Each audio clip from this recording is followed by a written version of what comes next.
Merhabalar, hoş geldiniz.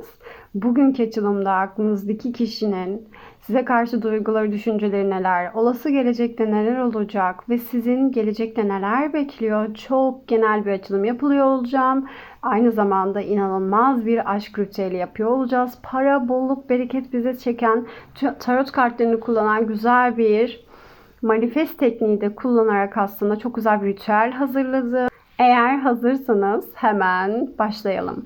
Ve adı çay ile hepinizi arındırıyorum sevgili ruhtaşlarım. Bu videoya getirdiğiniz tüm negatif enerjileri, bakış açılarını, negatif alanları, tüm kıskançlık enerjileri her ne varsa hepinize üzerindeki tüm negatifleri temizliyorum. Ve niyet ediyorum öyle de olsun. Hazırsanız başlayalım. Evet sevgili evli ruhtaşlarım, şimdi eril dişil konuşmasıyla açılımımıza başlıyoruz. Güzel enerjilerinizi, niyetlerinizi, dileklerinizi gönderin. Hep birlikte başlayalım. Bakalım eril neler söyleyecek.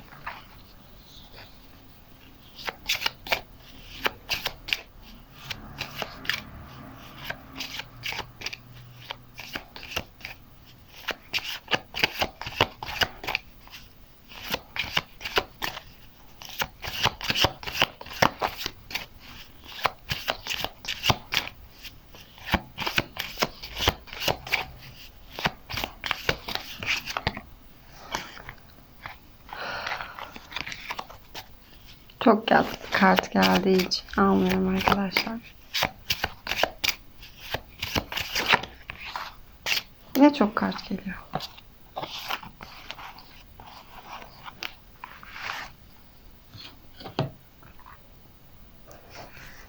Evet, şimdi Mars destesinden de genel anlamdaki duygu düşüncesi neymiş? Onlara bakalım.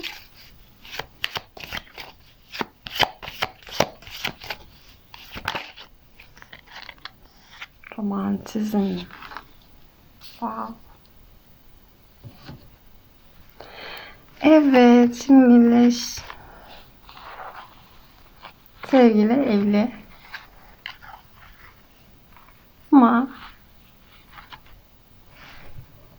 evet sevgili evli ruhtaşlarım, karşımızdaki insanın genel enerjisine bakacak olursak hem romantik duygular içerisinde olmak istediğini görüyoruz sizinle. Böyle bir arzusu var. Aynı eski günlerdeki gibi belki. Belki bu sevgililer gününde güzel bir şeyler yapmış ya da yapmaya çalışmış olabilir. Ya da bu aşkı tazelemesi gerektiğinin farkında bir eril olabilir. Ve bakalım diğer kartlarda konuşturma kartlarında bize neler söylüyor. Bir çare haldeyim fakat seni pek enterese etmiyor galiba. Yani artık hani sizinle mutlu olmak isteyen ama sizi yani bu ilişkide bir çare halde bırakılmış ama pek de sizin onunla ilgilenmediğinizi düşünen bir eril enerji var karşımızda. Yani açıkçası sanki siz ona sırtını dönmüşsünüz gibi bir durum söz konusu. Yani sanki o sizde çok daha iyi olmak isterken, romantik olmak isterken maalesef sizin aslında ona birazcık sert durmanız yaşadıklarınızdan dolayı ve benzeri sebeplerden dolayı olabilir. Maalesef burada ah, üzüntü verici bir enerji yani hani ve ne yapacağını bilemez bir halde kaldığını görüyoruz. Yüreğimin beni götürdüğü sokaklarda karşıma hep sen çıkıyorsun. Yani burada aslında gitmek zorunda kalan bir eril enerji var ya da kendisi hayatında gerçekten birçok şeyi bırakmak zorunda kalan, belki çok fedakarlık yapmak zorunda kalan bir eril enerji olduğunu görüyoruz. Arkadaşlar bu desteğiyle uyumlanmayanlar başka videolarımı izleyebilirler ama benim gördüğüm şu anki evli ruhtaşlarımın karşılarındaki partner aslında birazcık hani çabalamaya müsait ve karısını çok seven insanlar ama burada karşı taraftan siz beni dinleyen ruhtaşlarım artık ne için doldunuz, ne için taştınız bilmiyorum ama buradaki partnere karşı çok soğuk davranıyorsunuz ve onun da size gerçekten söyleyeceği böyle yürek burkan bir duygu var burada yani. Gerçekten yürek burkuyor ya da belki böyle manipülasyonlar yaparak sizi kazanmaya çalışıyor da olabilir. Belki sizin için iş işten de geçmiş olabilir arkadaşlar. Hani aldığım enerjiye bakacak olursak belki sizin için iş işten geçti. Siz artık hani eskisi gibi hissetmiyorsunuz ama o ilişkiyi artık canlandırmaya çalışıyor gibi bir durumda söz konusu olabilir. Senin karşıma ilk çıkışında zahirdi. Ömrümce sevdandan yana yüreğimde iz bırakacağım. Yani aslında arkadaşlar çok romantik geldi. Evli olup aslında partnerinin romantikleşmeye başlamasını bekleyenler varsa karşımızdaki insan her ne kadar size bunu gösterdi ya da göstermedi bilinmez ama size karşı gerçekten de ilk gördüğü andan itibaren sizinle evleneceğini, sizinle gerçekten mutlu bir yuva kurabileceğini, sizin hani onun ruh eşi olduğunuzu aslında anlamış görünüyor. Yani ben katılmıyorum, erkekler anlamıyor vesaire, hani erkekler bu konulardan hiç anlamaz. Ben buna hiç katılmıyorum. Gerçekten de erkeklerin de böyle durumlarda çok net bir şekilde ruhsal anlamda bilgileri alabildiğini düşünüyorum. O sebepten dolayı bakacak olursak burada gerçekten o insan sizi seviyor ya. Böyle içim bir değişik oldu. Sonra nasıl oldu bilmem, bir infilak oldu ve içeride bastırdım. Her şey ayyuka çıkıverdi. Şimdi arkadaşlar hani bu insan susuyor sonra bir anda patlayan biri olabilir. Bu kadar romantik şeyleri yapmasının sebebi sizden bir özür dilemeye çalışma çabası da olabilir. Yani eskiye geri dönüş çabası da olabilir. Belki bu zamana kadar hazmetmediği, içinde kalan şeyler varsa bunları bir türlü ortaya çıkaramamış ve size aktaramamış, ifade edememiş olabileceği için maalesef bu sebepten dolayı belki aranızda büyük bir kavga, büyük bir gerilim, büyük bir sıkıntı doğmuş olabileceğini görüyoruz. Çünkü burada aklımızdaki kişinin içinde bastırdığı her şeyin ortaya çıktığını görüyoruz. Yani burada bastırılmış, öfke bastırılmış, tüm duyguların sarsıcı bir şekilde ortaya çıkma durumu söz konusu. O sebepten dolayı zaten bir infilak olma durumundan bahsediyor.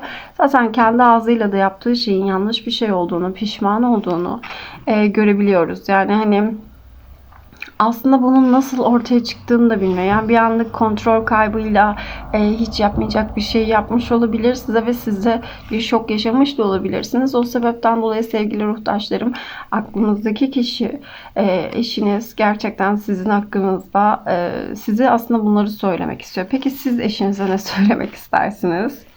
Eril dişil konuşması yaptırıyorsak dişilerin de bir fikirlerini alalım. Bakalım Venüs kartlarıyla sizin güncel duygu ve düşüncelerinizi yansıtan kart alalım.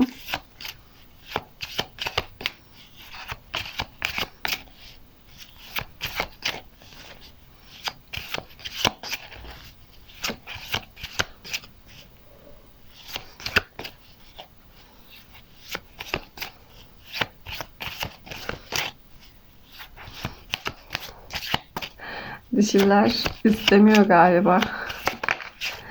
Benim duygularımdan ne? Dargın ve küskün, ne dedim? Arkadaşlar gerçekten dargın ve küskün, bu enerjiniz o kadar belli ki. Yani hani kartları karıştırırken bile aldığım enerji benim kalbim çok kırık, ne var ki duygulara, benim duygumu bileceksin de ne olacak gibi böyle garip enerjiler hissettim. Yani burada aslında hani sizin de boş yeri olmadığınızı görüyoruz. Neden? Çünkü burada gerçekten kalbin üzerinde başka dikişler de var. Yani hani belki bir ya da iki kere daha benzer durumları yaşamış ve artık sizde söyleyemiyor ve kafanızda karıştırmış olabilir. Hani buradaki durum sizin aynı zamanda kafanızda karıştırıyor. Çünkü sembolizmaya baktığımızda hem boynuna kimseye söyleyemediği bir şey, hem de aynı zamanda kafasının karıştığı bir durum olarak görüyoruz sevgili arkadaşlar. O sebepten dolayı görebiliyor musunuz şu kafa karışıklığına? Yani bu durum her neyse sizin de açıkçası haklılık payınız var. Haksız değilsiniz. O sebepten dolayı hem kalbinizi yaralamış bir durum, hem de kafanızı karıştırıyor ve kimseye de söyleyemiyorsunuz. Çünkü burada aslında hem elleri hem de boğazı bağlı. Yani hani yapacak bir şey yokmuş gibi hissediyor. Yani hani sanki dişiler de buradaki eşleriyle alakalı bir şeyi yapmak zorunda kalacaklar gözüküyor. Yani tedavi süreci ise tedavi süreci ya da ruhsal bir sıkıntı varsa artık hani çünkü böyle şeylerden de şüphe etmiş olabilirsiniz. Yani bu insanda bir gariplik var gibi bir durum sergilemiş olabilirsiniz. İyiyken çok iyi ama kötüyken çok kötü gibi. Artık aranızdaki durum her neyse kimimizin için psikolojik, kimimizin için ilişkiler anlamında bir durum ama çok net burada endişe görüyorum. Yani burada gördüğüm şey çok böyle bilindik yaşadığınız sıkıntılardan ziyade ya kabul edemeyeceğiniz bir ruhsal sağlık, belki bir hastalık durumu, belki başka bir durum ama burada haklı bir küsme olduğunu görüyorum sevgili dişil enerjiler. Yani hani gördüğünüz kadarıyla da sembolizmalar bize sizin bu durumu kafanızın karıştığını, birden fazla kez yaşandığını ve artık gerçekten endişelenmeye başladığınızı görüyorum. Ve kimseye de belki anlatamamış olabilirsiniz. Çünkü boğazınızdaki o iplerle bağlı olmanız, boğazınızın iplerle bağlı olması 5. çakrayı temsil ediyor ve o da ifade çakrasıdır. Ve ellerinizin bağlı olması hiçbir şey yapamayacağınız anlamına geliyor ve kimseye söyleyemediğiniz, hiçbir şey yapamayacağınız ve kafanızın gerçekten karışık olduğu bir durum var ve bir an önce gerçekten siz de o sebepten dolayı dargın ve küskün olabilirsiniz. Bu dargınlığın ve küskünlüğün ötesinde bir enerji olarak algılıyorum sevgili ruhtaşlarım. Sanki biraz daha garip bir enerji. Lütfen yorumlarda yazın ne gibi durumlar yaşıyorsanız. Çünkü çok yoğun bir enerji aldım sizden. Şimdi konuşma kartlarına geçelim. Konuşma kartlarında sizler eril enerjiyi ne söylemek istiyorsunuz? Sizin aslında bilinçaltınızdaki duygusal, düşüncesel ifadeler nelerdir? Hemen. Konuşma derken çok kart düştü. Evet. Bir kart daha alalım.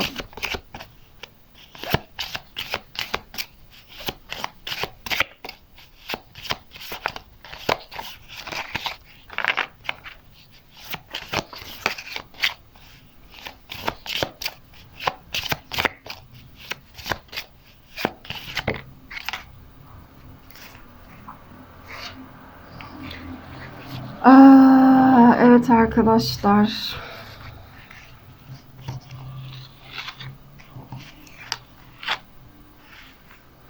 Şimdi sen adeta bana savaş açtın. Söylesene daha kaç bıçak darbesi kalbime.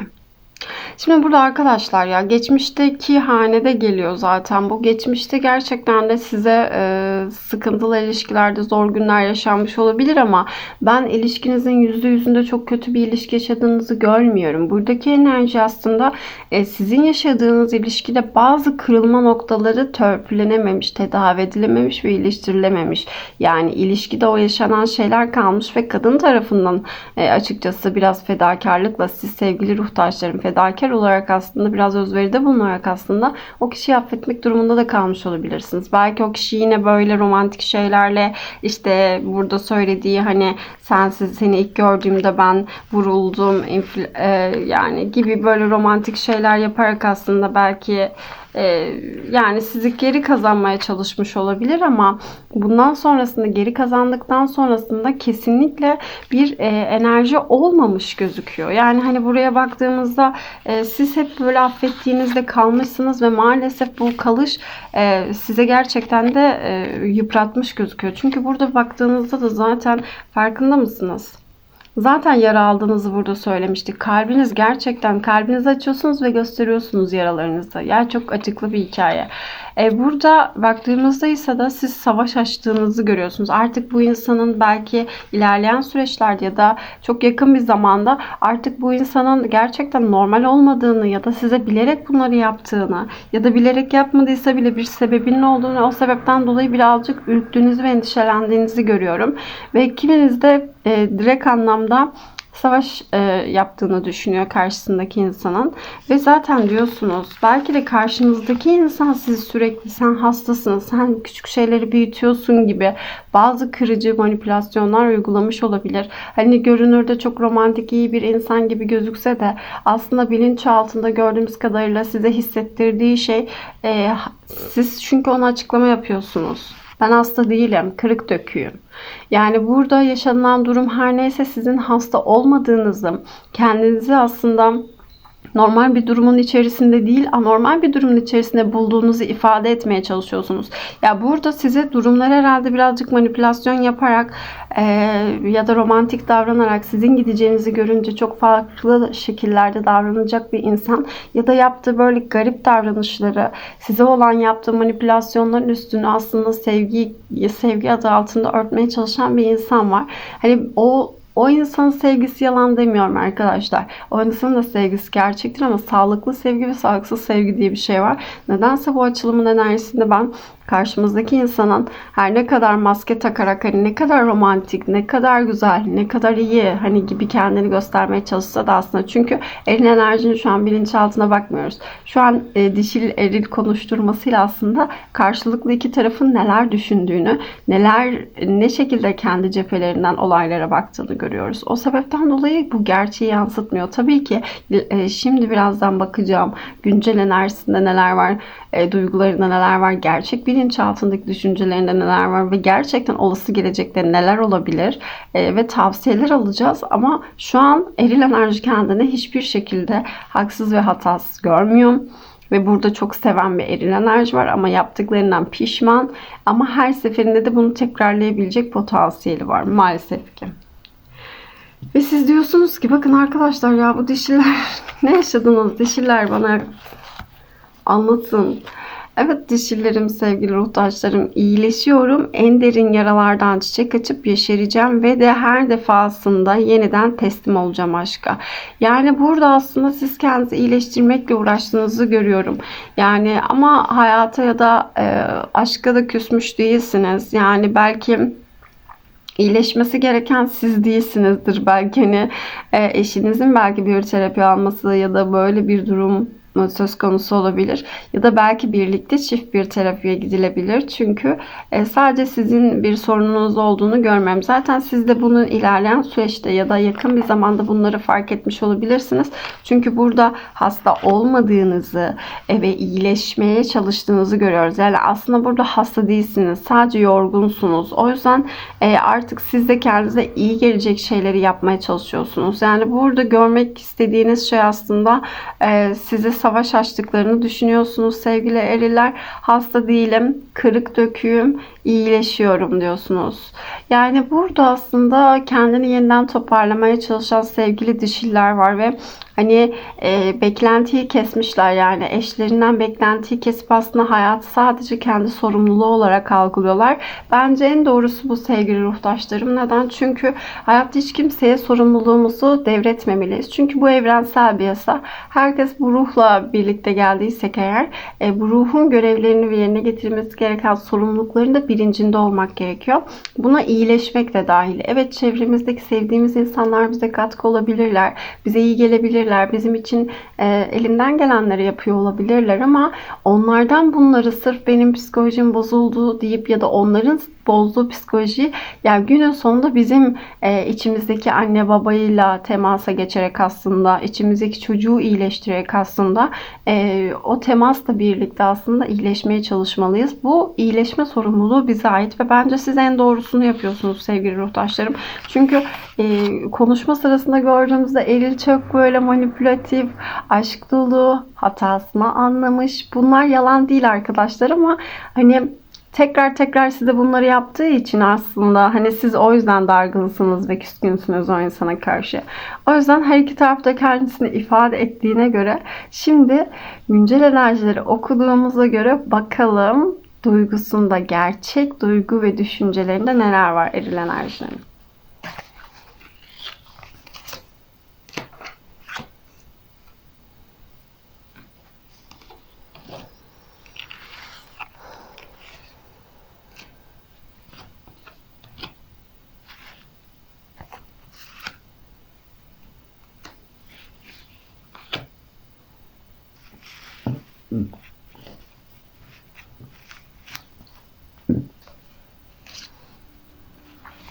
Şimdi eril enerjinin gerçek duygularına bakalım arkadaşlar. Değnek altılısı, değnek sekizlisi,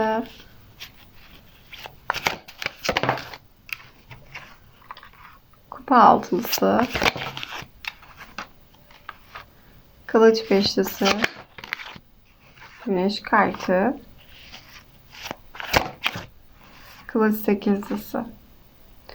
Sevgili ruhtaşlarım, evli ruhtaşlarım, burada gerçek bilinçaltındaki duygularına bakacak olursak gerçekten sizi sevdiğini görüyoruz. Ama burada kendisiyle ilgili, yani bazı görmesi gereken şeyler var. Çünkü karşımızdaki insanın gitmesi gereken yer aslında kupa altısı. Yani kendi çocukluğunda yaşadığı bazı durumlar. O yüzden benim size tavsiyem, bu süreçte eğer terapiye yatkınsa karşılıklı olarak bir çift terapisi ya da terapiste gitmenizi tavsiye ederim sevgili evli ruhtaşlarım. Burada ama eğer karşı taraf terapiyi reddediyorsa sizin kendinizi iyileştirmeniz için de bu sürece gitmeniz ve olayları daha net akışında görmeniz için tavsiye ediyorum sevgili ruhtaşlarım. Çünkü bu insan her ne kadar size sıcak davransa da, yeni bir sayfa adım atmaya çalışsa da düşüncelerinde aslında tekrar o çıkmaza giriyor. Yani o fikir ayrılığından ve o çıkmaza giriyor. Yani sizi yine böyle hissettirebilecek, kurban, eli kolu bağlı, boğazı düğümlü o kartı hatırlayın bir öncekinde. Böyle hissettirebilecek enerjilere sokma durumu tekrar var. Yani gerçek duygu ve düşüncelerine baktığımızda, daha doğrusu gerçek düşüncelerine baktığımızda kendisinin de henüz o duyguları, düşünceleri yönetemediğini görüyoruz. O sebepten dolayı kontrol onda değil. O yüzden güneş kartı o zaman şunu anlatır. İçindeki çocuk orada kontrol ele aldığı için ortalığı yıkıp döküyor ya da garip davranışlar sergiliyor ya da size endişeye sokacak bazı durumlar, sözcükler ağzından dökülebiliyor. Çünkü arkadaşlar içimizdeki çocuğu bastıramayız. Onu bir yere kadar bastırabiliriz ve bu insanın içindeki çocuk aslında çocukluğunda özellikle 0-6 yaşına kadar yaşamış olduğu bazı travmatik durumlarla baş edemediği için maalesef şu anda size karşı böyle değişik davranışlar, sizin anlam veremediğiniz, sizin onu sizle sanki savaşıyormuş gibi gördüğünüz şeyleri aslında o kendi hayatta kalma mücadelesi olarak veriyor. Lütfen karşılıklı olarak onu da anlamaya çalışın. Çünkü burada güneş kartı bize gerçekten de aklınızdaki kişinin maalesef hani içindeki çocuğun şu anda artık ortaya çıkmaya çalıştığını gösteriyor. Yani içimizdeki çocuk ne derse biz aslında onu yapıyoruz arkadaşlar. Yani bilinçaltımız aslında o içimizdeki çocuk. O sebepten dolayı burada gördüğüm kadarıyla maalesef o insanın kendi içindeki çocukla sağlıklı bir bağ kurması ve geçmişte getirdiği o zedelenme duyguları neyse bunların tedavi edilmesi gerektiğini görüyorum. Eğer o tedavi etmiyorsa siz kendinizi iyileştirmek adına böyle bir terapi yolculuğuna çıkmış ya da çıkacak da olabilirsiniz. Ama düşüncelerine baktığımızda maalesef aklınızdaki kişi gerçek bilinçaltındaki düşünceye baktığımızda her ne kadar toparlamak istese de bu sorunları aşmak, ötesine geçmek istese de yani açıkçası birazcık burada kendisinin de bunu başaramadığını, kontrolün gerçekten de içindeki çocukta bilinçaltında olduğunu ve onun da bu olayları aslında hani yönetmeye gücünün yetmediğini görüyoruz. Evet arkadaşlar, bazı insanlar maalesef böyle olabilir. O yüzden de duygularımızı kontrol edemediğimiz noktada gerekli destekleri almamız gerekiyor. Eğer bu ilişkiyi devam ettirmek istiyorsanız sevgili ruhtaşlarım.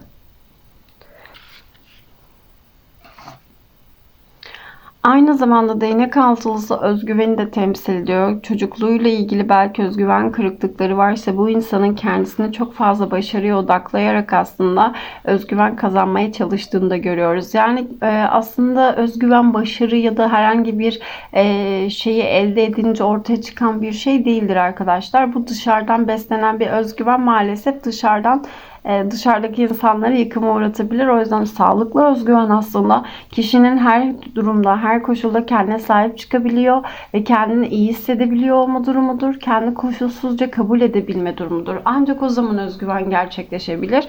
Karşımızdaki insanın da özgüvenle ilgili maalesef bazı durumları olma ihtimali var. Yani bu değnek prensinin aslında kendisini de böyle görüyor olabilir. Kendisini de çok iyi, çok mükemmel, aslında hatasız görüyor olabilir. Belki hatalarıyla da yüzleşmek istemeyen bir yapıda olabilir. Çünkü bunları görmek istemeyen, bunlardan kaçan bir enerji de verebilir. Yani hemen tatlıya bağlayıp hatadan ders almayıp, kendi yaptığı hatayla yüzleşmeyip, belki özür dilemeyip ama özürü işte sizin gönlünüz alarak yapan bir eril enerji olabilir karşımızda arkadaşlar. Şimdi gerçek duygularına geçelim arkadaşlar bilinçaltında. Çünkü onlar asla yalan söylemezler. Evet, gerçek duyguları nedir? Sevgili bu desteği seçenler, şunu karıştırayım. Sevgili bu desteği seçen ruhtaşlarım.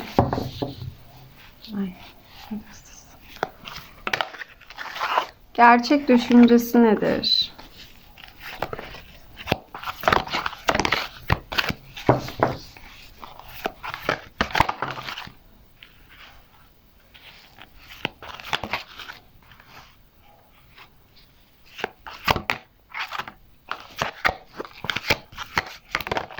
Bu kart.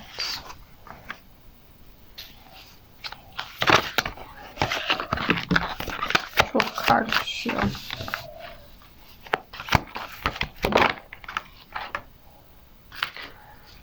Evet sevgili ruhtaşlarım.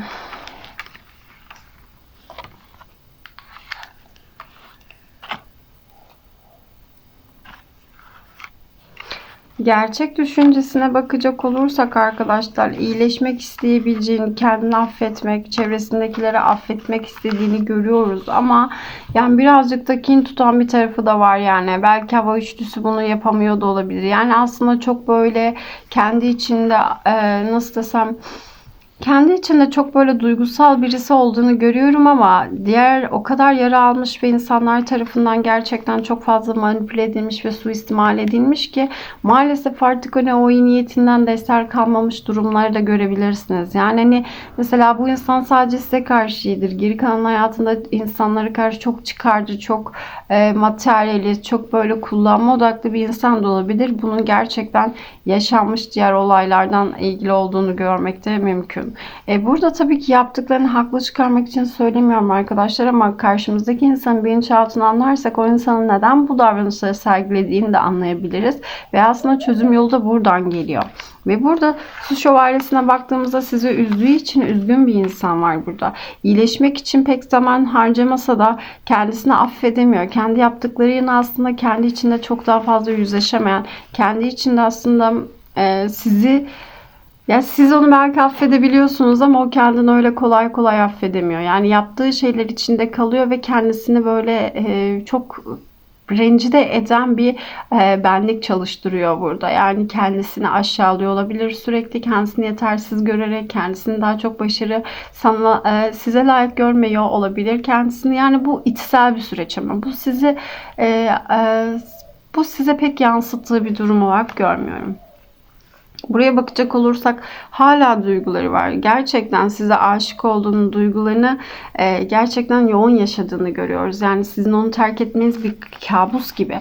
Ama burada gördüğüm kadarıyla maalesef hani aşık olmak, evet duygular çok yoğun, duygusal bir insan. Bakın romantik bir insan ama burada kupa şövalyesinde şöyle bir tavsiye de var. Duyguların dengeleme ihtiyacı var diyor bu insanın. Yani çok uç dozlarda, uç duygularda yaşayan bir karakter olabilir. O yüzden lütfen siz de bu kişiyle duygularınız eğer çok coşturduysa ve gerçekten bu insanındaki gibi duygularınız artık dengesizleşmeye başladıysa kesinlikle sizin de duygularınızı dengelemek için çeşitli çalışmalar yapmanızı tavsiye ediyorum sevgili ruhtaşlarım. Evet, hava beşlisi. Kararsız yani arkadaşlar. Çok farklı düşünceleri olabilir. Hiç akıllıca kararlar alamıyor olabilir. Karşımızdaki insan sürekli başkalarının amacını değerlendirerek aslında sürekli kendini ona göre şekillendiren biri. Yani sizin ne düşündüğünüzü düşünerek aslında hayatını ona göre şekillendiren biri.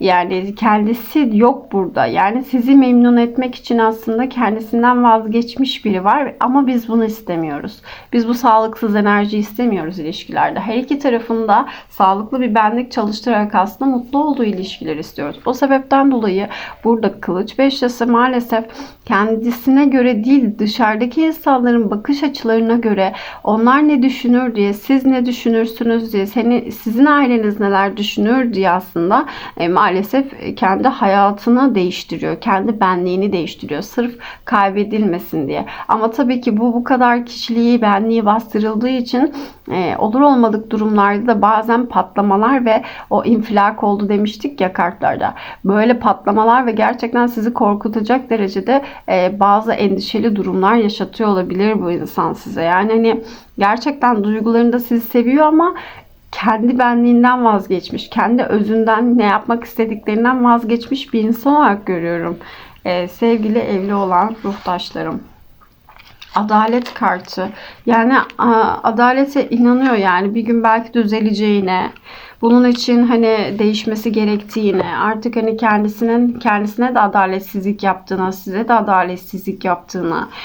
Toprak ası burada, yani bir şeye girişecek, yeni bir şey başlatacak. Burada gördüğümüz şey aslında somut anlamda bir başlatma. Yani duygusal anlamda artık diyor ki bu böyle olmamalı. Artık hani bir dengeye gelmeli. Artık doğru olanı yapmalıyım yani. Ve bunun için de bir girişim başlatabilir. Yani psikoloğa gitmek olabilir, ilaç tedavisi, psikiyatri olabilir ya da ilişki terapisti olabilir ya da kendisine, hayatına yönelmesi gereken işte sporsal aktiviteler, sosyalleşmek olabilir. Eski hayatında aslında ona iyi gelen, belki onun gerçekten de çok sevdiği ama uzun zamandır evlendiği için yapamadığı, buna benzer durumlar varsa işte bunları da başlatacak ve aslında ilişkiyi birazcık daha sağlıklı bir boyuta taşıyacak etkileri olabileceğini görüyorum. Yani bu her neyse ilişkiyi toparlamak için bir adım, somut bir adım atılacak gözüküyor. Evet, bakalım burada kılıç onlusu ve su yedilisi var. Şimdi her ne kadar duygularında bunları istese de ve yapmaya çalışsa da aslında zor. Yani hani onun için gerçekten kolay bir durum değil arkadaşlar. Çünkü sürekli belki bu konuyu ertelemeye alıştı ve bu sebepten dolayı zor. Yani hani konfor alanından çıkmak her insan için zordur arkadaşlar. Çünkü kupa yedilisinde de bir türlü karar veremez. Bir türlü o gerçekten o istenilen momentumu, içsel gücü yakalayamaz. O sebepten dolayı kafası karışıktır. Zaten 7 enerjinin hepsi düzensizlik verir arkadaşlar tarotta. O yüzden bu 7 bir de suyla birlikte su da kararsızlık, akışkan, hangi kabı dolduracağını bilemiyor. Yani şöyle düşünebilirsiniz arkadaşlar. Burada 7 kap var ve bir su var. Hangi kaba bu suyu koyacağınızı bilemiyorsunuz ve bir türlü karar veremiyorsunuz. Onu mu koysam, onu mu koysam? Ben hepsine koyardım açıkçası. Öyle bir garanticilik seviyem var. Yani açıkçası baktığımda burada hava onlusu da değişimi zorla kucaklayacağını, evet bu değişimi başlatmaya çalışacağını ama bu insan için bu durum her neyse bir bağımlılık. Değişmesi gerekiyor. Zor bir durumun sonuna yaklaşıyoruz. Kılıç onlusu şimdi zorluklar kartı değildir aslında. Ama şöyle kişiyi en zorunu yaptırır. Yani hani en zor o adım ilk adımdır ya. O adımı attıktan sonrasında kılıç onlusu çok kolay bir yere doğru evrilir. O yüzden hani güzel sevgi dolu şeyleri bekletir. Ama burada baktığımızda maalesef kendisinin en zor durumun ilk adım atmak olduğunu görüyoruz. Artık kendisinde bir şeyleri değiştirmesi gerektiğinin farkında olan bir eril var. Ama burada zorlanıyor arkadaşlar. Lütfen siz de bu konuda evet tüm yaşadıklarınız acı gerçekleri biliyorum. Kalbinizin ne kadar kırıldığını, küskün olduğunuzu ama ya bu insan size bunları bile isteye yapmıyor. Yani bunları kendisi de kontrol edemediği için, kendisini kontrol edemediği için, yardım alması gerektiği için. Yani şöyle düşünün, siz bir hasta insana niye sen hastasın denir mi? Denmez. O yüzden hasta birisine yapabileceğimiz şey, karşımızdaki insan hasta demiyorum ama destek alması gerekiyor. Yani metaforik anlatıyorum arkadaşlar. Lütfen burada söylediğim şeylerin hepsini ciddiye almayın. Ama burada şöyle bir şey var. Karşımızdaki insanın zihinsel anlamda, fiziksel anlamda, hayatsal anlamda değişik bir hayata başlaması gerekiyor. Gerçekten kendisini bastırmış çocukluğundan beri. Tüm duygularını bastırmış. Hep bir sevgi kuşu olmaya çalışmış. Herkesi böyle romantik tatlı sözlerle kendine bağlamaya çalışmış ama bir yerde artık bu patlayacaktı. Yani evlilik gibi uzun süreçleri, solukları olan insanlarda, durumlarda maalesef bunlar kaçınılmaz gerçek. O yüzden arkadaşlar unutmayın ki siz karşınızdaki insan sadece güzel özelliklerini değil, aslında hiç istemeseniz de kötü özellikleriyle birlikte seviyorsunuz. Yani çünkü eminim ki bu durum, şikayet ettiğiniz bu durumu çok daha öncesinde de görmüştünüz belki onda. Ama kabul etmek istemediniz, görmek istemediniz, değişir dediniz. Ama şimdi görünen o ki bu durumun değişmesi için ciddi bir destek olması gerektiğini görüyorum. Yani burada lütfen o en zoru şu anda adım atmak ve o adım atmayı zorlaştırıyor. Belki devam etmeyi zorlaştırıyor. Tabii ki bir insanı böyle zorla bir şey yaptıramayız ama en azından destek olarak buradayım diyerek aslında onu teşvik edebilirsiniz. Ama eğer o gitmiyorsa da sizin kendinizi iyileştirmeniz. Çünkü ne kadar sağlıksız bir ilişki içerisinde bulunursak o zaman biz de sağlıksızlaşıyoruz. O yüzden dönüp kendimize bakıp en azından kendimiz için bu adımı atmamız gerekiyor sevgili ruhtaşlarım. O gitmiyorsa siz gitmiyorsunuz. O rahatlamak istemiyorsa siz rahatlamak için gidin. Sizin de çünkü böyle durumlarda hani açıkçası yani sepetin içindeki bir bozuk elma diğer elmaları bozabileceği gibi biz de maalesef insanlara uyumlanabiliyoruz. O yüzden size de tavsiyem sevgili ruhtaşlarım, sizin de duygusal durumlarınız bozulduysa lütfen siz de kendinize bakma sorumluluğu, ruhunuzu iyileştirme sorumluluğu size ait. Lütfen siz de bu sorumluluğu alarak aldığınızı görüyorum ama bazıları almamış olabilir. Lütfen bu sorumluluğu alarak kendinize iyi gelecek şeyleri yapın. Destek almanız gerekiyorsa destek alın diyorum sevgili ruhtaşlarım. Şimdi eril enerjinin, aklınızdaki kişinin gelecekle ilgili, olası gelecekle alakalı neler olabilir bunlara bakıyor olacağız. Çok yakın zamanda neler gerçekleşebilir? Aklınızdaki kişi ne yapmayı düşünüyor olası gelecekte? Bunlara bakıyor olacağız sevgili ruhtaşlarım. Evet. Hangi kartları kullansam? Evet, bunlar gelmek istedim. Olası geleceğe baktığımızda sevgili ruhtaşlarım, bakalım neler var. Oo, büyücü. Kendini attı, gördünüz mü? Tısılması. Bir kart daha var. Değnek yedilisi. Bakalım bu kadar duygusunu, düşüncesini aldık, konuşturduk ama ne yapacak gün sonunda? Bunlara bakalım. Değnek ikilisi, değnek dokuzlusu. Gerçekten değişecek misin? Yoksa? Evet. Buradaki yıkılan kule kartın hangi senaryoyu bize verdiğini göstersin.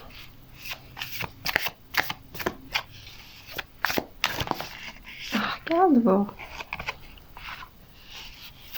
Bir kart daha alacağım.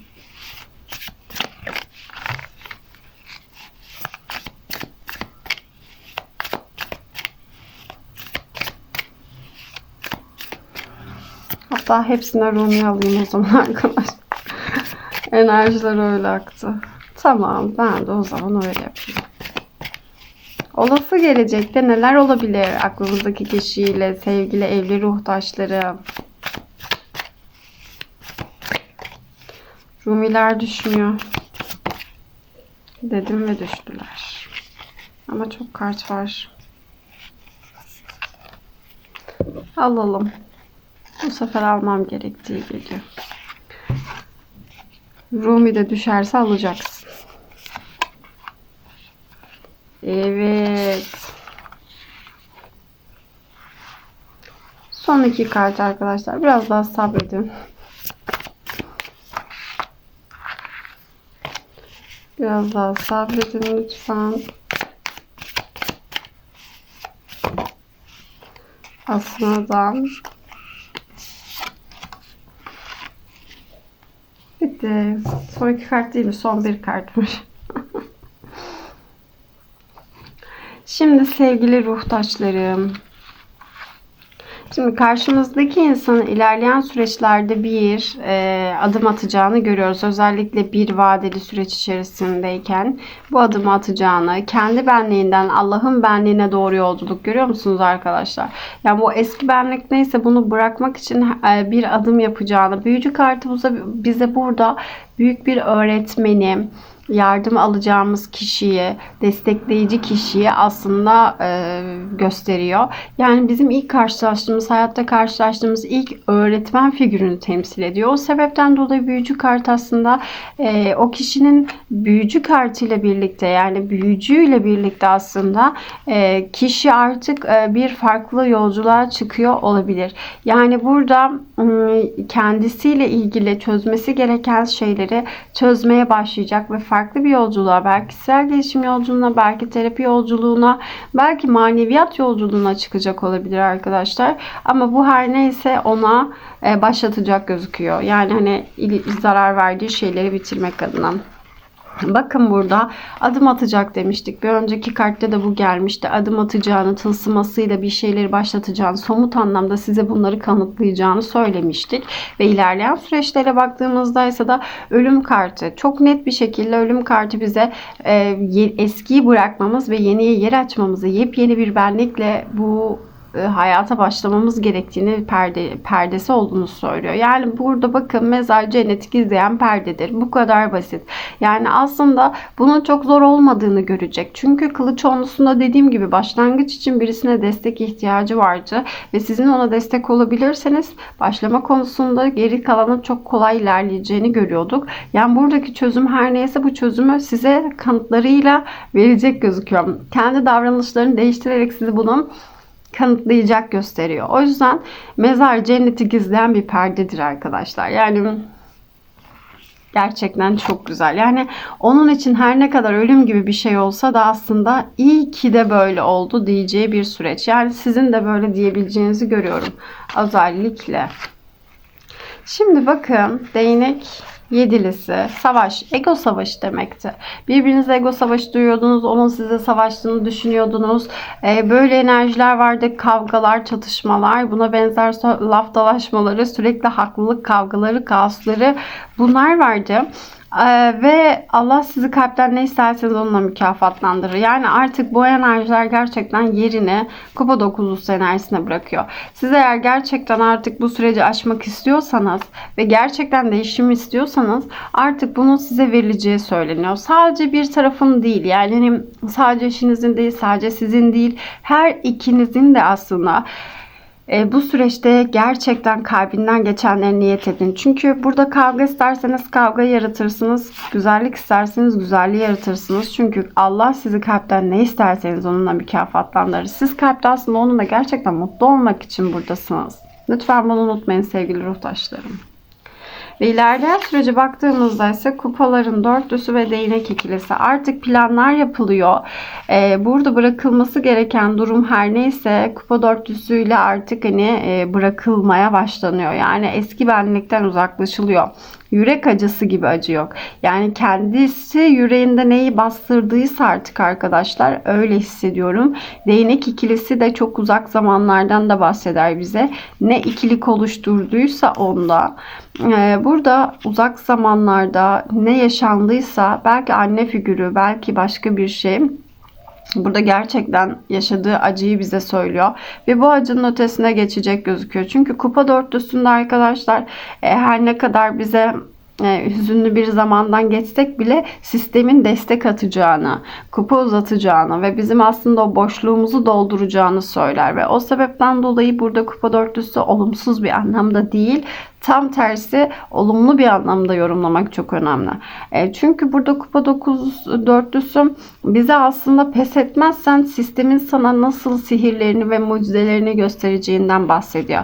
Ve bunu da çok değnek ikilisi, yani hani hayatınızdaki planladığınız durumlarla ilgili uzak gelecekte bunların meyvesini toplayacağınızı, gelecekte bunların meyvesini toplayacağınızı bahsediyor. Planlarınızda, evliliğinizde, belki çocuk planınızda ya da yaşam planınızda bunu direkt görebileceğinizi, değişimi fark edebileceğinizi aslında anlatıyor.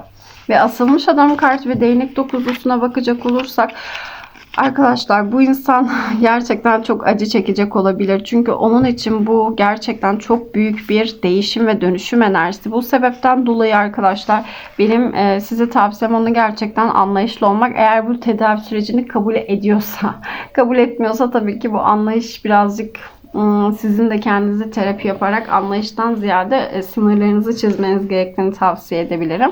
Ama değnek dokuzlusunda maalesef hani bir asker vardır ve savaşlar bitse de o içindeki çocuğun ne kadar tedirgin ve korkak olduğunu görüyoruz. Aslan adam kartında da ne yapacağını bilemeyen, cefa merhamet içerdiğinden dolayı bir hazinedir. Cefa hazinedir çünkü bir yüzü merhamettir.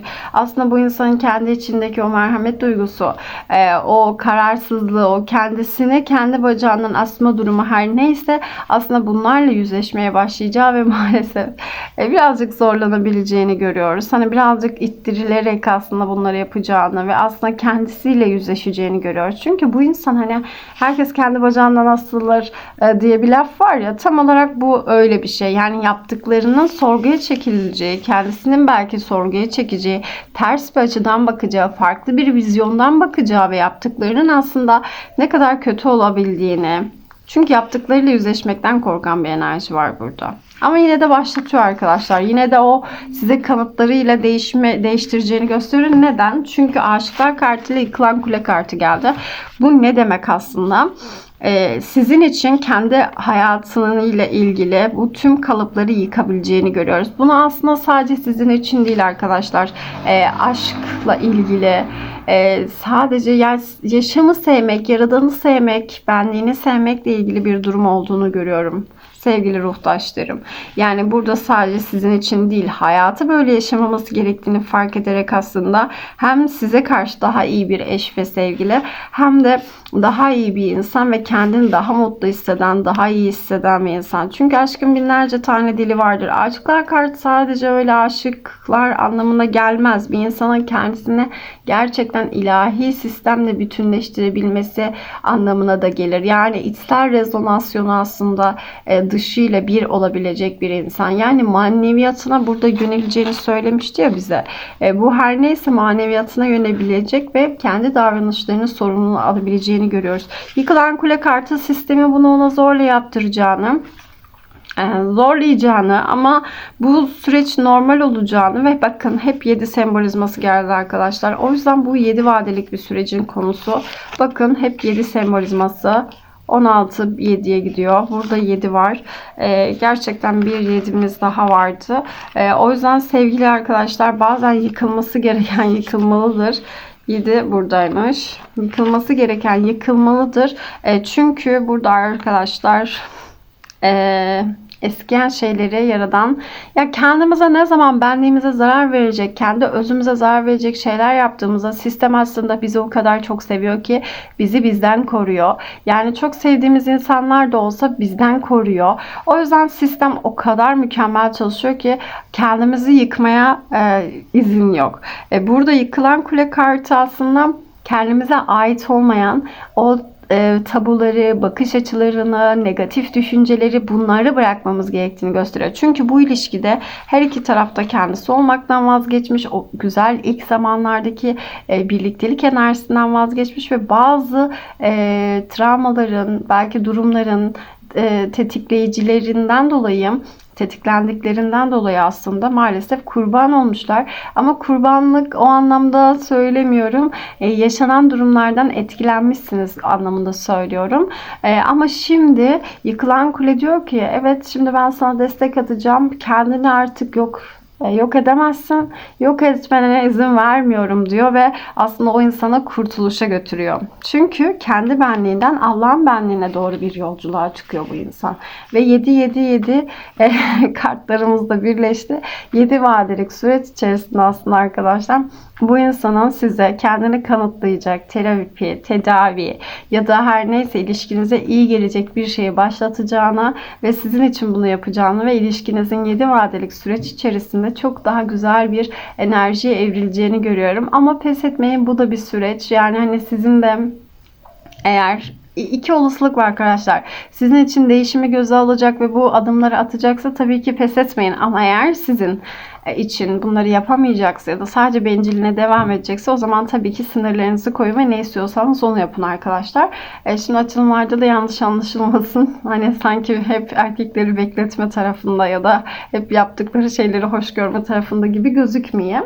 Ama bu şekilde. Şimdi 7 vadelik süreç ne demek? 7 vadelik süreç aslında 7 gün, 7 hafta, 7 ay içerisinde ya da Temmuz ayını temsil ediyor olabilir. Bu 7 vadelik süreç içerisinde herkesin bilinçaltına göre değişir bu 7 kavramı. Kiminiz için 2027'yi de temsil ediyor olabilir ama tarot genelde yakın enerjileri çok daha verimli okuduğu için aslında arkadaşlar. O sebepten dolayı ben bunun Temmuz ayına kadarki süreç olabileceğini ya da 7 ay sonraki süreç olabileceğini görüyorum. O yüzden umarım her birinizin bilinçaltında çok güzel etkiler olur. Şimdi ben bu süreçte siz neler yapmalısınız? Bu ilişki için, kendiniz için en başta kendiniz sevgili ruhtaşım, kendiniz için neler yapmanız lazım? Sizin bilinçaltınızdan size gelen tavsiyeler neler? Siz neleri yapsaydınız, neye farklı yapsaydınız aslında bu ilişkinize olumlu yansırdı ve sizin psikolojinize olumlu yansırdı. Şimdi bunlara bakıyor olacağım.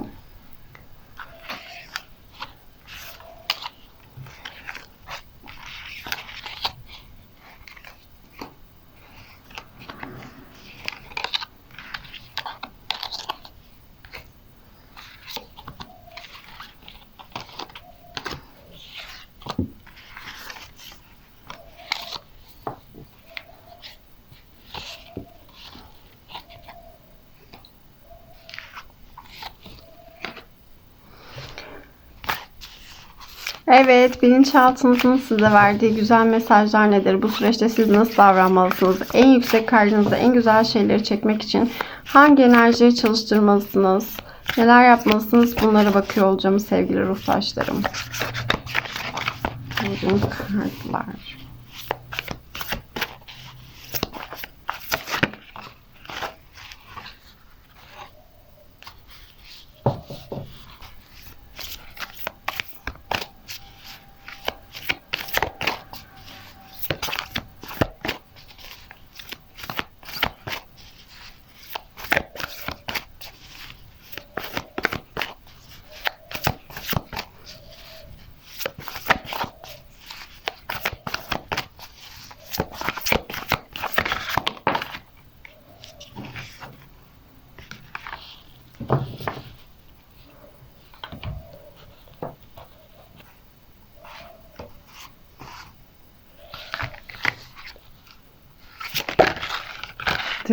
Direkt geldi.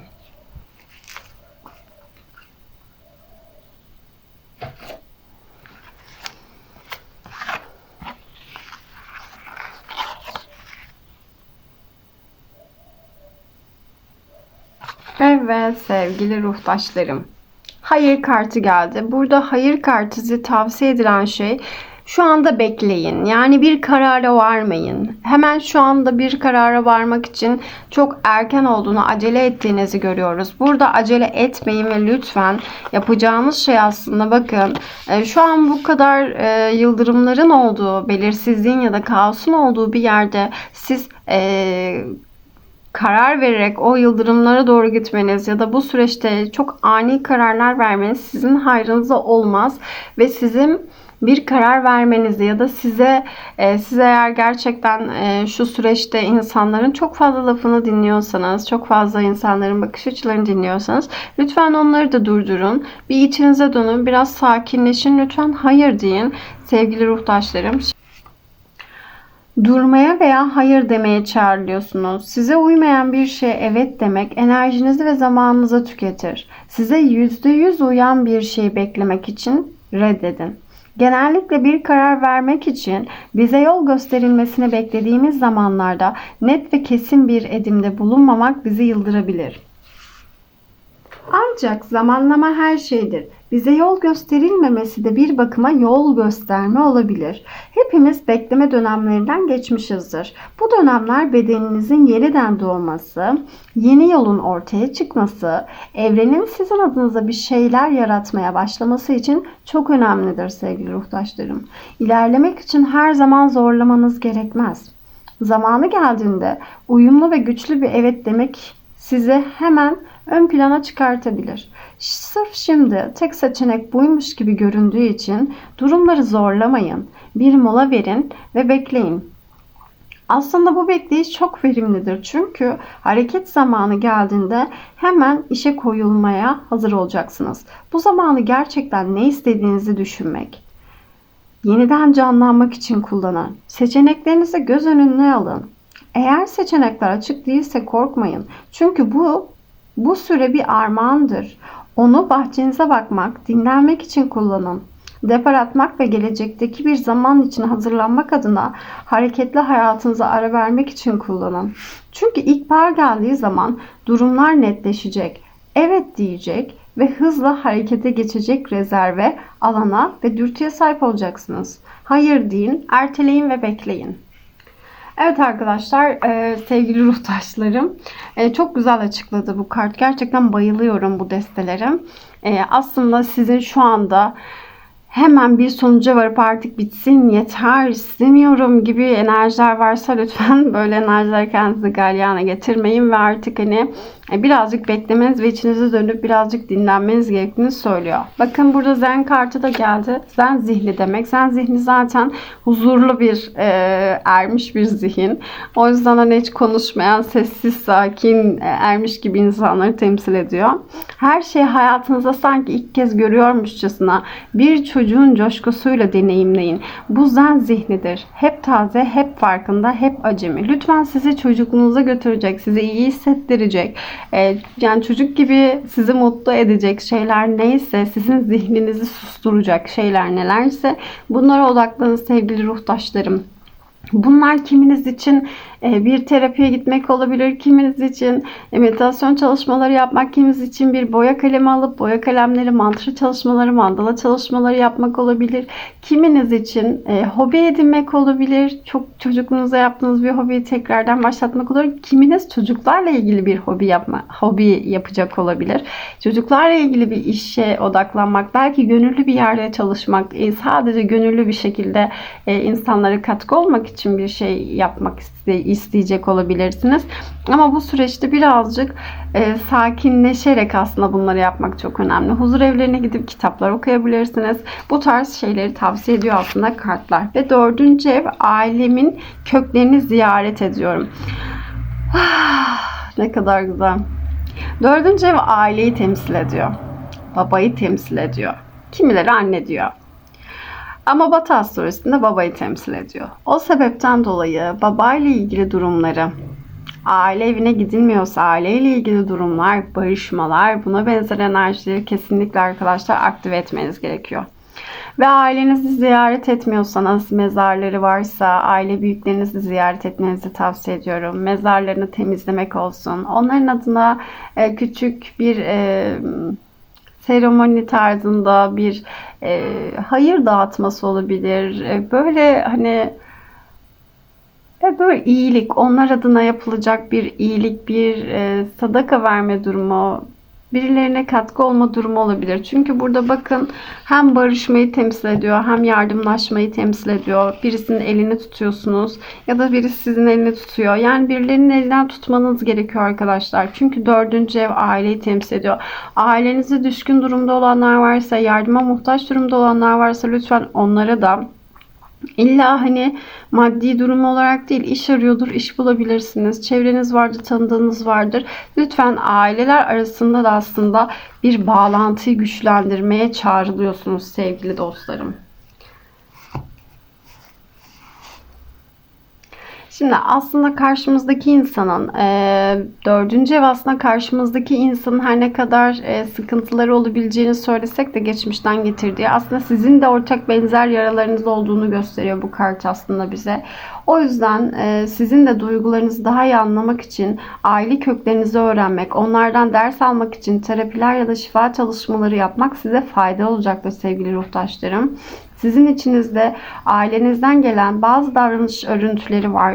Tekrar tekrar davranış örüntüleri devam ediyor olabilir. O yüzden bu örüntüleri bulup aslında temizlemek çok önemli ve etkili olacaktır. Bu Kartla yeni ay döneminde karşılaşıyorsanız, yeni ay zamanı ya da güneş tutulması zamanlarında karşılaşıyorsanız aslında duygularınızı döktüğünüz bir mektup yazmanızı tavsiye ediyor bu kart size.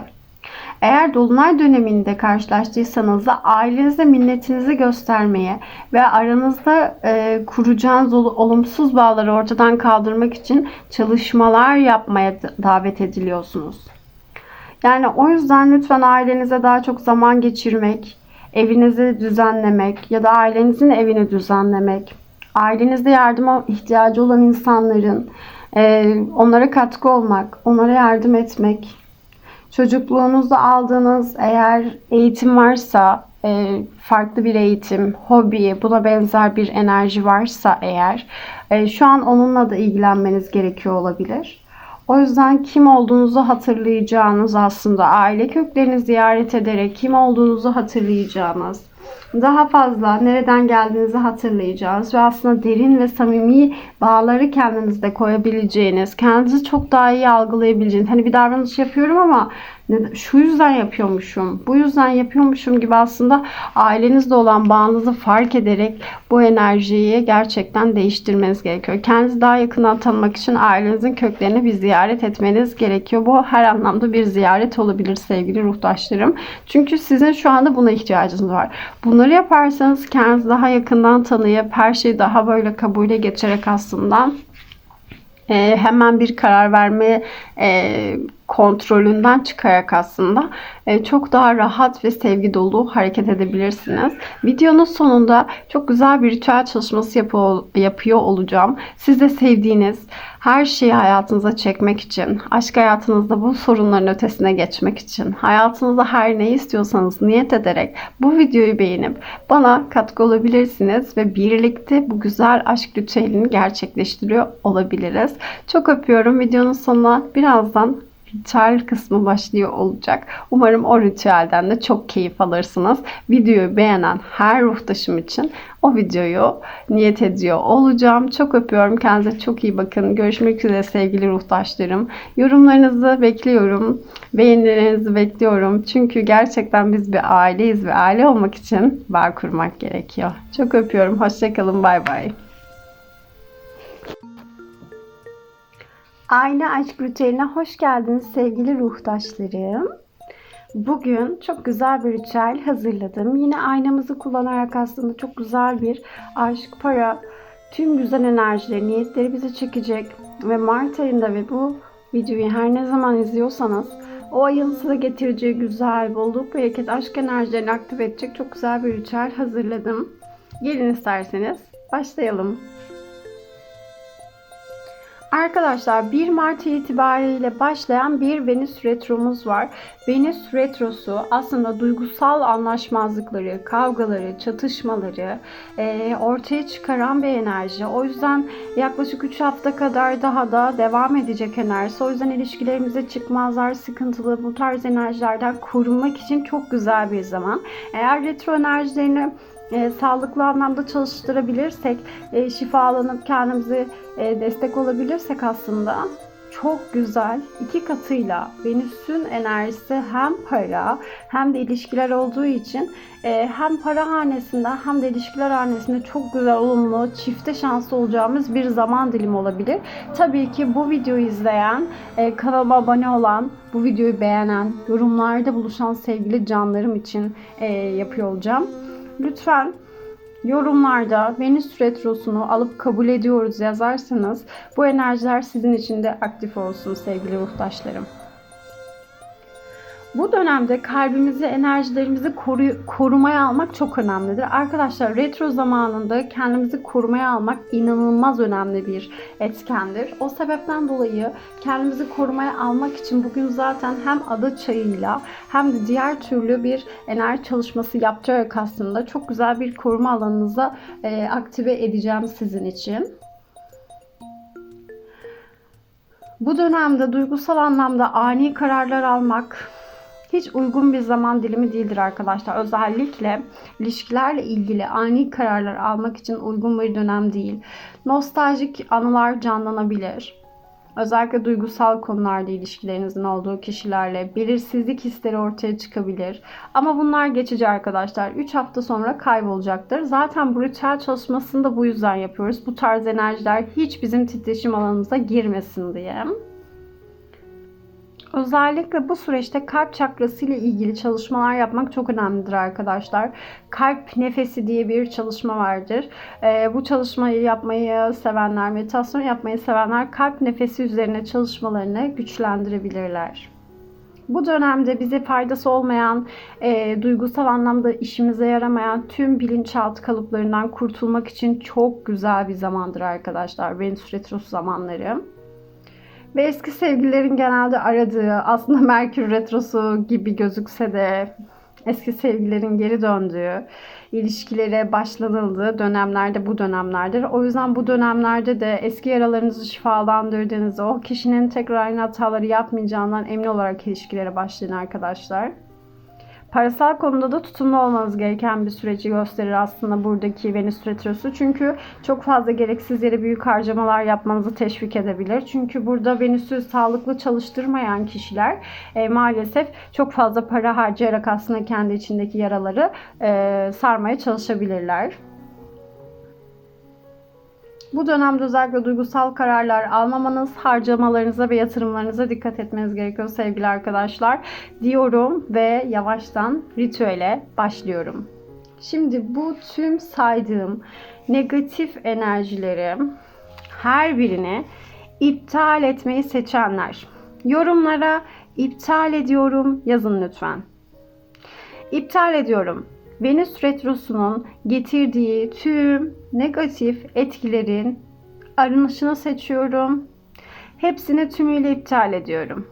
Ve öyle de oldu. İptal ediyorum da yazabilirsiniz sevgili arkadaşlar yorumlara.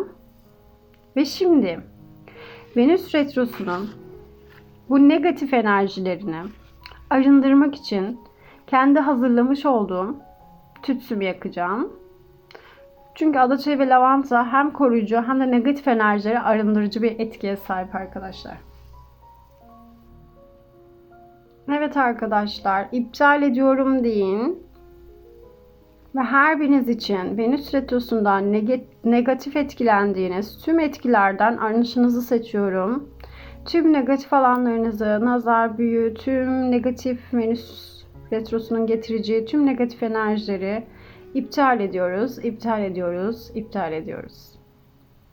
Ve öyle de oldu, ve öyle de oldu, ve öyle de oldu.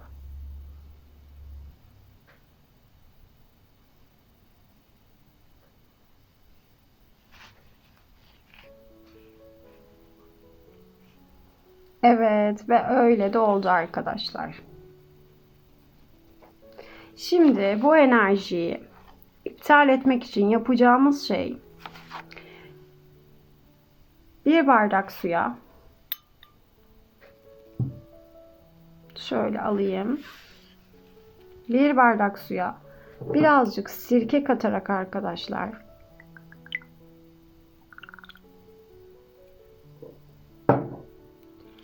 kağıdımızı yırtarak koymak.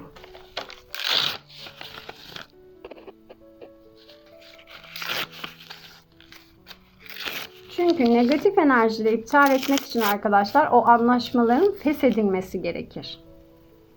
O yüzden feshetmek için de en önemli şeylerden bir tanesi yırtmaktır.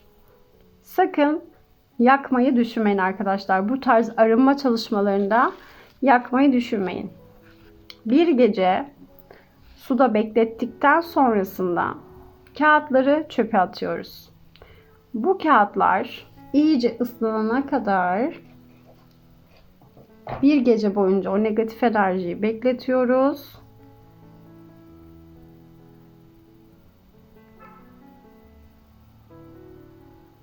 Ve ardından bir gece bekledikten sonra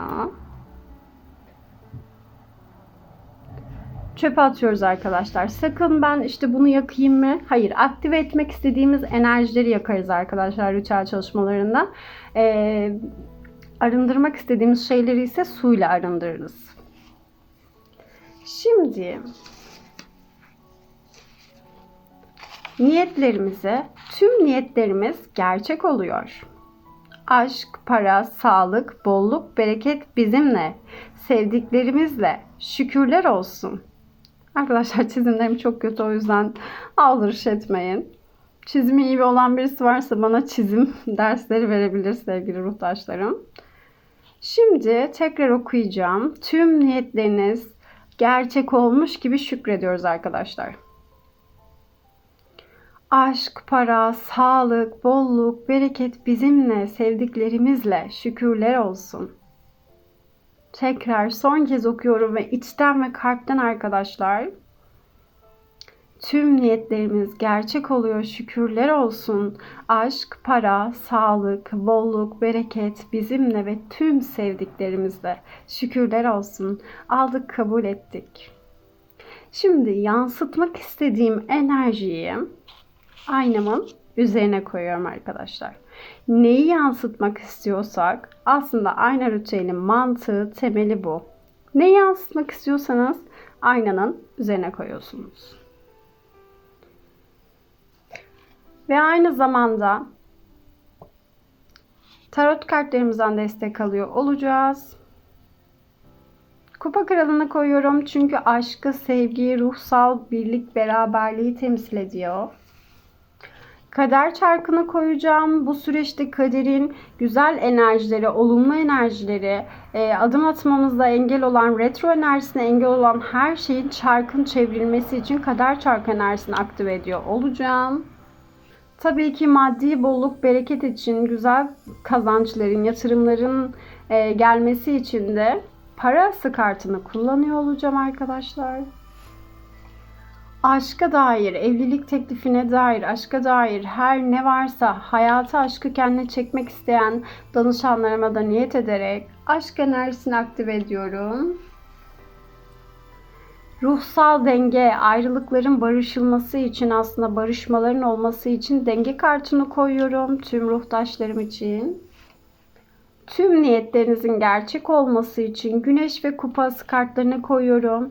Ev almak isteyen, araba almak isteyen her kim varsa arkadaşlar bu güzel enerjileri aktive ediyorum. Siz dilediğiniz başka enerjileri de aslında aktive edebilirsiniz. Şu an benim içimden gelen, niyet yapmak istediğim enerjiler bunlar. Şimdi derin birkaç nefes alıyorsunuz. Şimdi Reiki enerjisiyle ve biyoenerjiyi aktive ederek aslında size kanallık enerjisini gönderiyorum. Ellerime bakabilirsiniz. Sadece nefes alıp verebilirsiniz. Tüm bu güzel kartların enerjisini aynanın yansıtma gücüyle, tütsülerin arındırma enerjisiyle her birinize gönderiyorum arkadaşlar. Tüm niyetlerinize edin. Gerçekleştirmek istediğiniz her şeyin niyetini yapın arkadaşlar.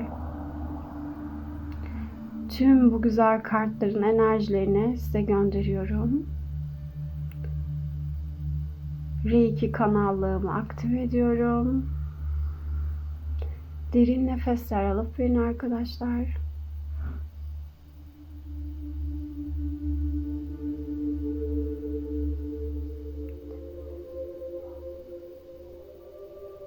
Ve arkadaşlar, tüm kalbinizle görün ve inanın.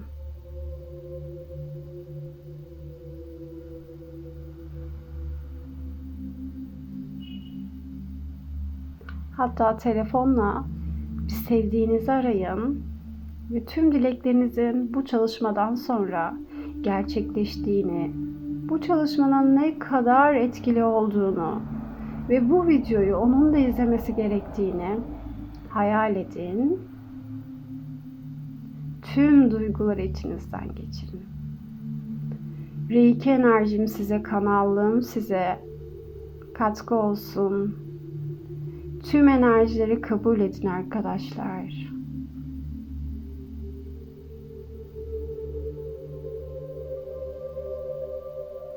Ellerimden inanılmaz enerjiler akıyor. Ve arkadaşlar şimdi alanınızı korumaya alacağım. Buna izin veriyorum yazmanız yeterli. Video bittikten sonra izin veriyorum derseniz sizin alanınızı Venüs retrosu boyunca korumaya alacak çok güçlü bir alan koruması yapacağım. Evlerinizi, iş yerlerinizi, odalarınızı, kendi kişisel alanlarınızı korumaya alacağız şimdi arkadaşlar. Gözlerinizi kapalı tutun. Ve sevgili baş melek Mikail, güzel enerjisiyle tüm alanlarınızı süpürüyor. Tüm negatif, karmik, tüm çatışma, tüm enerjilerinizi süpürüyor. Ve Yaradan'ın güzel ışığıyla bulunduğunuz odayı, evi, mekanları ve auranızı aydınlatıyor. Ve size mor alev ışıklı bir küreye girmenizi istiyor. Ve siz artık bu mor alev ışığıyla korunuyorsunuz. Bütün eviniz bu ışıkla korunuyor. Bütün iş yerleriniz bu ışıkla korunuyor. Ve siz artık koruma alanındasınız. Tüm enerjileri aktive edin arkadaşlar.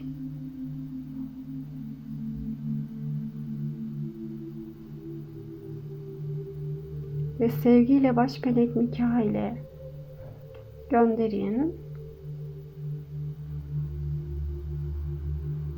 Bu çalışmayı yaptığınız için her birinize teşekkür ediyorum. Dünya bu şekilde daha güzel bir yer olacak arkadaşlar. Umarım her biriniz çok güzel dönüşümler ve sihirler yaşarsınız hayatınızda. Ve değişen şeyleri lütfen benimle paylaşın arkadaşlar. Çünkü bu çok güzel bir sinerji yaratıyor. Birlikten kuvvet doğar. Geldiğiniz için çok teşekkür ediyorum. Çok öpüyorum. Yalnızca beni sevdiğiniz insanlarla paylaşırsanız çok sevinirim. Gerçekten çok öpüyorum sizi. Bu çalışmaya her ne zaman sıkılırsanız, alanınızın daraldığını hissederseniz ya da enerji vampirleriyle görüştüyseniz ve enerjiniz bittiyse bu çalışmayı bu süreç içerisinde her zaman dilediğiniz zaman yapabilirsiniz. Görüşmek üzere. Hoşça kalın. Bye bye.